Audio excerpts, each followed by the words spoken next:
Dads of Reddit, what's your best don't tell mom story? Whenever my mom would leave town for work, my dad would tell me and my sisters it was make up your vegetables night. And we'd got have pizza for dinner as long as we told my mom we had vegetables while she was away. We got busted when each of us answered with a different vegetable than the others did. Mayo, green beans, celery, spinach. Alright, that's it. Everyone up to your rooms.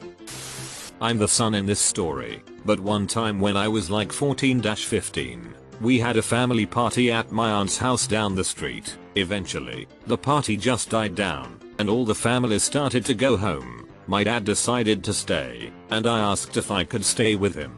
Eventually, it was just my uncles and my dad drinking and telling stories at 2 AM while I just sat and listened to them. It was the first time that I could remember staying up with the adults. It was a cool moment. Anyways, my dad got too drunk to drive us home, and no one else was there. We could have spent the night, but then my dad was like, "No, I know your aunt has bicycles in the garage. We should just ride bikes home. It'll take 10 minutes tops." So my dad and I rode bikes home. But my dad took a detour at an old park near my house. We started doing wheelies and donuts with our bicycles on the giant grass field. Well, at least we tried. My dad was pretty drunk, so we were having a fun time falling over. Basically, we finally get home at 3 AM in the morning and we're covered in mud and grass. My dad looks over at me and whispers, "Okay, we have to be quiet," sneaking back in. "Don't tell mom what we did. She's going to be pissed if she finds out we rode bikes while I was drunk." Then he proceeded to knock on the door, and when my mom answered the door, he proceeded to tell her with glee exactly what he told me not to tell her. My mom was indeed pissed.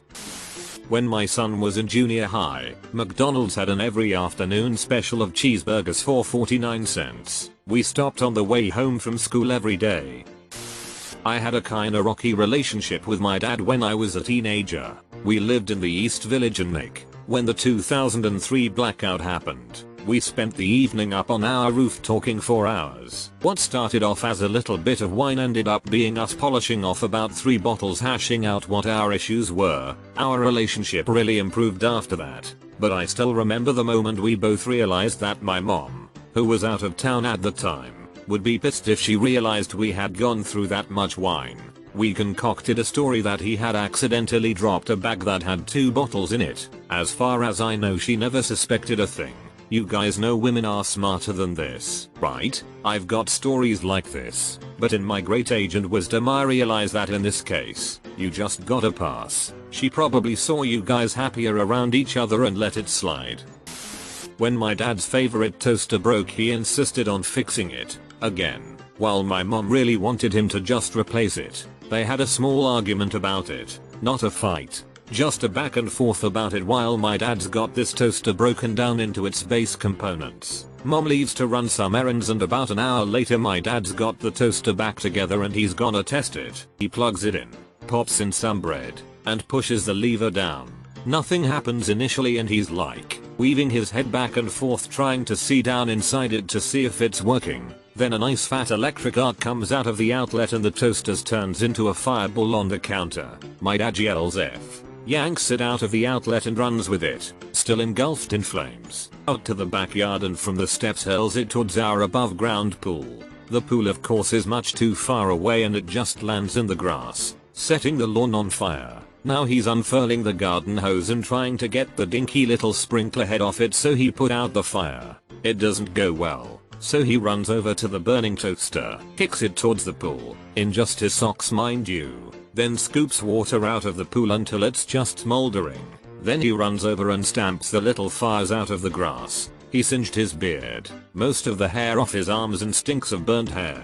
His socks are ruined, the kind that go up over your calf, white with stripes, and he's soaked pretty much head to toe. The house stinks of ozone and melted plastic.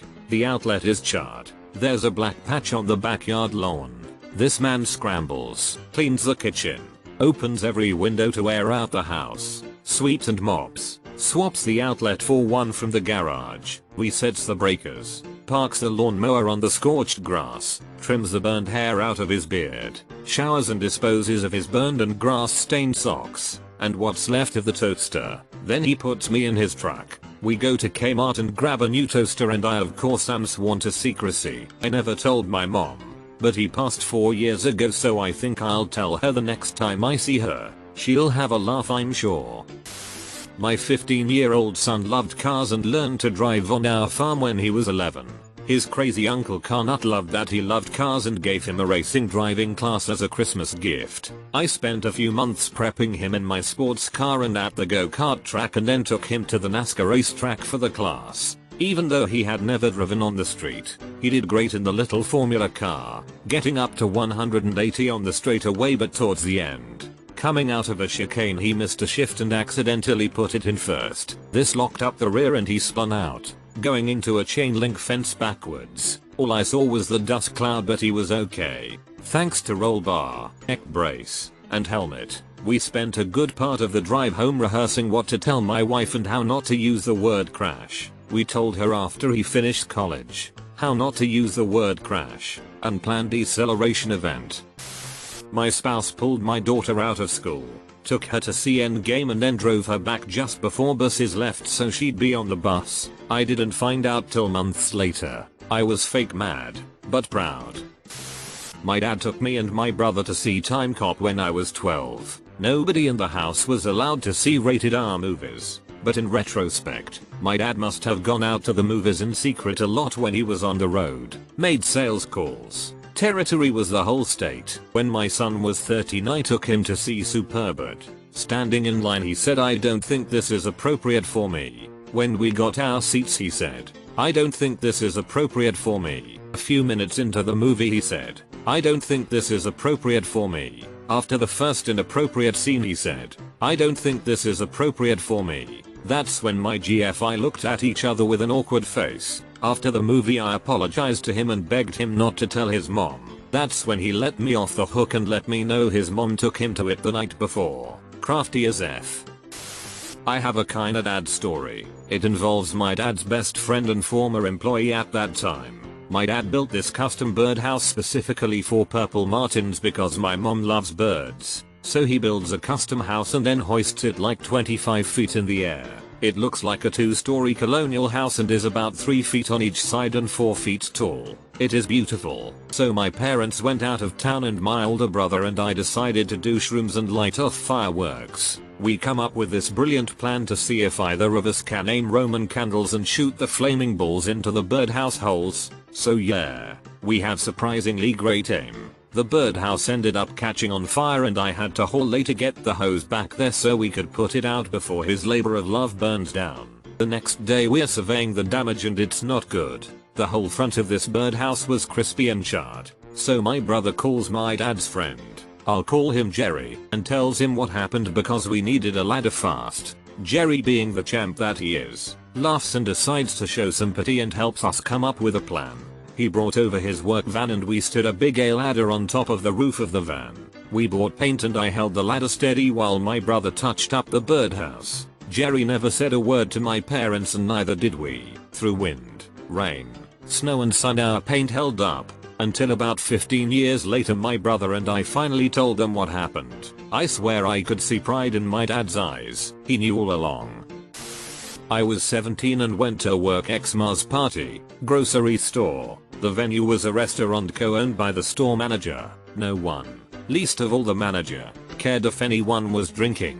And it was open bar, so I drank quite a bit, went home, was driven by another co-worker, only to see my mom waiting for me. She knew straight away I was tanked and was really upset. Alcohol wasn't frowned upon or forbidden at home, but getting too drunk was still a no-no. My mom said to wait up for my dad so he can give me a scolding. My dad was at the neighbors watching hockey. He came home not long after, probably a bit more tipsy than I was. Asked me why I was up. I told him. He asked if I drove. I said no. He asked if I did something stupid. I said no. Told me, go to bed. If mom asks tomorrow tell her I told you off and we'll think of some BS punishment later. I'm pretty sure my mom still doesn't know. My dad's rule was no driving after drinking. I remember my older brother would drink and drive some. So my dad dealt with it by doing yard work the next morning at 6 AM right outside of my brother's bedroom window. I swear he'd have a weed eater in one hand and a blower in the other for maximum headache inducing noise. I on the other hand had my friend call my dad and say he's too drive to drink. It was agreed we were just staying at my buddy's house and not driving, so no big deal. My dad waited until about 3 the next afternoon to call and see if we were awake. Nothing was ever said about it after that. Not a father, but my dad was explaining to my brother and I how serious gun safety is, using his M1911 for demonstrative purposes. Now, always remove the magazine. Doesn't remove the magazine, check the mag well in the chamber. Does neither of those things. After that you can let the hammer down gently, or pull the trigger. Pulls the trigger. This would have been funny if we were on the range. Nah, we were in a small basement room with zero ear protection, ears ringing, a clean bullet hole through 6 inches of an oak TV stand, and a dog shitting while running away. He calmly looked at us and said only this: "Please don't tell your mother, I just bought this gun. Please don't tell your mother, I just bought this gun." That part absolutely killed me. My dad and I were driving on the road at night, after my mom had specifically said I wasn't allowed to.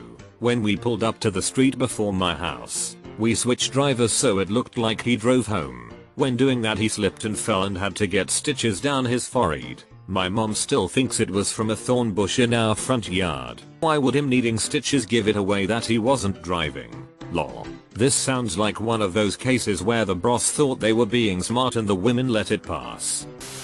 I often take one of my kids with me when running errands on Saturdays. Each one gets a turn. We always stop for some sugary drinks and a candy bar along the way, but mom would definitely disapprove. I make sure to get agreement that it must be all gone by the time we get home. No evidence, no crime. In reality the kid usually overdoses on sugar to the point of struggling on that last bite, but they do it because we had an agreement. We get home and they aren't talking because ugh. So far mom has not connected the dots. I had a similar story with some kiddos I babysit. I had watched them for a whole week while their parents went on an anniversary cruise, and this was the last day, a Saturday evening. Before they came later that night, around midnight, the boys had asked if they could get candy at the store where I was getting dinner for that night. I initially said no, because we'd already had ice cream that day after lunch, and donuts for breakfast, but they argued that they had been so good that week they completed homework on time.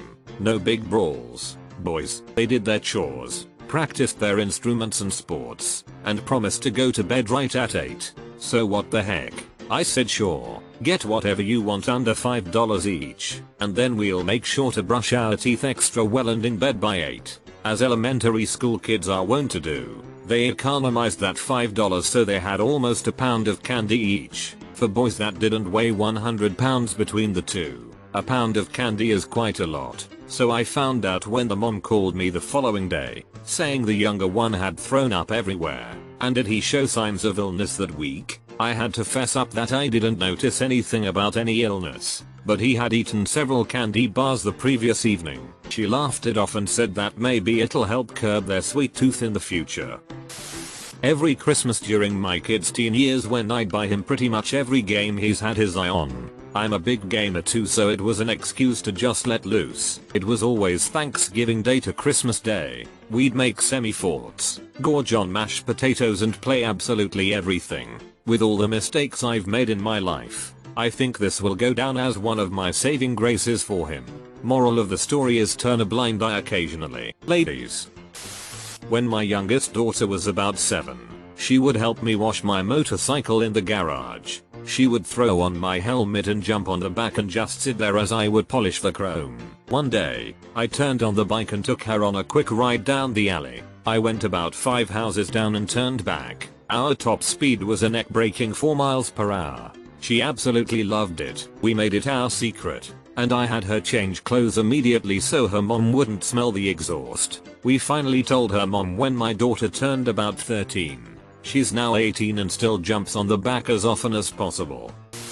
Okay, I'm not the dad, but hear me out. When I was 15 my family was staying in our cabin in the middle of the woods. Since I wasn't legally allowed to drive yet, but wanted to practice. My mother agreed to have my dad take me into this old field that used to be an airplane landing spot, now just a field covered in grass. So he drove me out there, but we saw a cop car right there in the field. This was very rare. My dad decided that he wanted me to practice anyways and suggested we go up a mountain trail. Big mistake. He drives to the start of the trail and we switch sides and I start driving. I actually wasn't that bad and got a pretty decent distance. I guess I sorta just spaced out and I remember him yelling to hit the brakes, and before I knew it we were flipping around in the car. There was glass and water everywhere and it felt so surreal. We were both okay, just a few bruises, but the car was totaled. I had flipped it twice down the side of a cliff. Note that the road was very narrow and had no sidebar. We gathered ourselves, laughed our ass off. It was a 40-minute walk back to the house and we told her that my dad was driving and he swerved to avoid a deer. To be honest, it sorta haunts me to this day and I still have trouble driving.